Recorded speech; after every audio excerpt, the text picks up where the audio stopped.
tell the truth, or at least don't lie. And the reason for that is that that's a very good starting position to straighten out your life. It's really helpful to be careful about what you say and to not say things that you know are false. Never? Or is it like sometimes? Never would be best. Never would be best. Yes. I mean, it's not a straightforward thing to do, and that doesn't mean you get to tell the truth as a weapon. That's not the truth. That's a partial truth masquerading as truth to use as a weapon. I mean, you have to be sophisticated about it. But it's very useful to discipline yourself not to use your language in a manipulative manner. It doesn't work. It's a very, very bad medium to long-term strategy.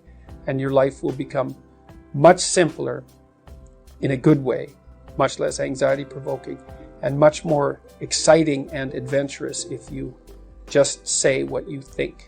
Or even more importantly, don't say things you know to be untrue.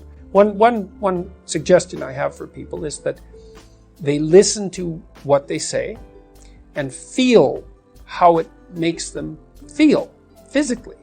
And what you'll see if you start to pay attention is that some things you say make you feel like you're standing on firm ground, and other things that you say disconnect you and produce a feeling of disunity and weakness. And you might think, well, that's worth it because I'm manipulating the world in some particular way to get what I want and it'll probably work. It's like, it's not worth it. It won't work. It will kick back and you will be punished for it. So one of the things that I've learned as a clinical psychologist, which is actually quite a terrifying thing to learn, is that it's terrifying when I think of my own life. I've never seen anyone get away with anything, ever. Okay. Everything you do that you know to be wrong will absolutely come back and haunt you, and usually in a magnified way. And so it's very useful to know that and to be terrified enough of that so that you become careful with what you say. And so that's... And how is that possible? Well, I don't know if it's possible perfectly, but you can always chase an ever-receding goal. I mean, you can certainly not lie. That's possible. Yeah. I mean, the reason I used that formulation in the rule was because you can't exactly tell the truth because you're ignorant. There's lots of things you don't know. You have your blind spots and your biases, even if you're trying to work against them. So telling the truth, that presupposes you know the truth. You can strive towards the truth. I don't think you can know it, but you can certainly know when you're about to say something that's patently untrue by your own definition, and you can certainly not do that. So, and that's an excellent place to start. It will, if you do that for a number of years, your life will change radically and positive. I'm going around everywhere I can suggesting to people, for example, that they adopt more responsibility and that they try to develop a vision for their life and that they try to tell the truth. And of all three of those things, the only idea really that competes with the truth as in terms of potency is the idea that you should strive to be positively predisposed towards being, towards existence, despite its fragility and suffering. So classically speaking, the two highest virtues are truth and love. And it's difficult to put one of those ahead of the other. Love means something like hoping and striving for the best for things, despite the fact that they're inadequate and damaged and perverse and often malevolent. And that's part of, say, love your enemies, is, well, what do you want for your enemies? Well, you might say you want their defeat.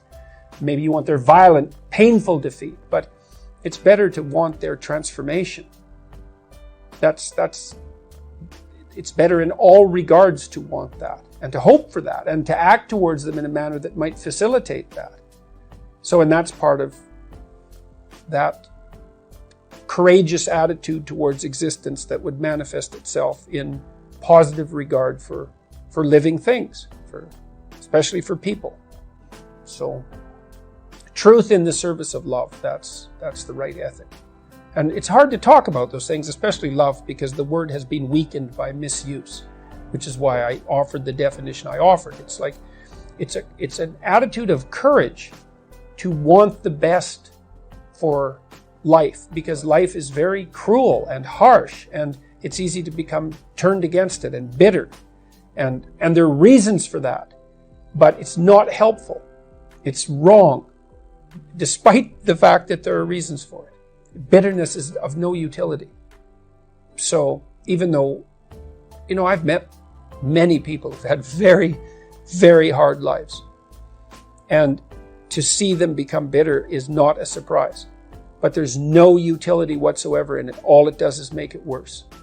So grin and bear it, so to speak. And that's part of aiming upward. And it is an attitude of courage, a voluntary attitude of courage. And truth serves that goal best. So how could it be otherwise? You can think about, you have an option. You can either have reality on your side or against you. If you abide by the truth, then you have reality on your side. You have reality against you. It's like, you think you're going to come out ahead in that dispute? You only think that if you've developed a certain amount of arrogance, which is also another very dangerous thing. I can get away with it. It's like, no, you can't. You are so outmatched by reality that there's no contest. What makes the difference between people who can succeed and can't? Oh, there's a lot of differences. I mean, it takes a lot of rare traits, generally speaking, to push you in the direction of success. It also depends on what you mean by success. So we could do this two ways. We could go after classical success. Discipline, that's extraordinarily useful. Intelligence, that's very useful. The marriage of those two, I mean, if you have two people who are equally intelligent and one works twice as hard as the other, then the one who works twice as hard is much more likely to be successful. Creativity is another useful attribute. Reciprocity, the ability to reciprocate, that's unbelievably useful. Almost all the people I know who are successful have very broad, well-functioning social networks. So even if they don't know how to do something, they know someone who knows how to do it. And they've maintained their relationships with those people, and they've done it with integrity. So they're trusted. So they have a network of trusted people around them who are highly competent. And so there's an ethical aspect to that, because you don't gather a group of highly useful people around you to trade with unless they trust you. And so honesty is a huge part of it. And I mean, I've seen people go into companies that were failing very dramatically.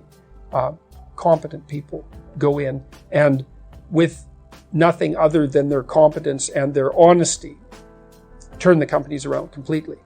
And that's very interesting to watch. And I've consulted in situations where that's been the case. So honesty, I think the only real natural resource, apart from air, is honesty. It's the basis for wealth. Because if two people treat each other honestly, they can take each other at their word, and then they can cooperate. Otherwise, like if I can't trust you, God only knows what you're up to. You're so complicated that we can't do something simple and straightforward and directed together, because we're going to spend all of our time trying to figure out what in the world is going on. And this is partly why so much poverty in the world is actually generated by corruption, rather than an absolute lack of material. An absolute lack of material. Corruption is a force that produces poverty like nothing else. How important is hard work? Oh, very important, especially at the uppermost pinnacles of different careers. Because as you move up a hierarchy of competence, let's say, you surround yourself by people who are more and more like you, right? They have everything you have, right? And so maybe at the utmost pinnacle, you need a combination of 10 rare things, and you better be firing on all cylinders, on all 10 dimensions, because otherwise someone else will obtain the position. So the higher up you go in whatever you do, the more crucial it is that you do everything that you're doing right. People get taken out. You see people very frequently, entertainers, for example. Very, very talented people, and disciplined even, and very social too. Social, sure, exactly, and they have a drinking problem, for example, and they're done. They're done. It takes them out often when they're 27. Those are all. But trustworthiness is a huge part of it. To be able to take someone at their word.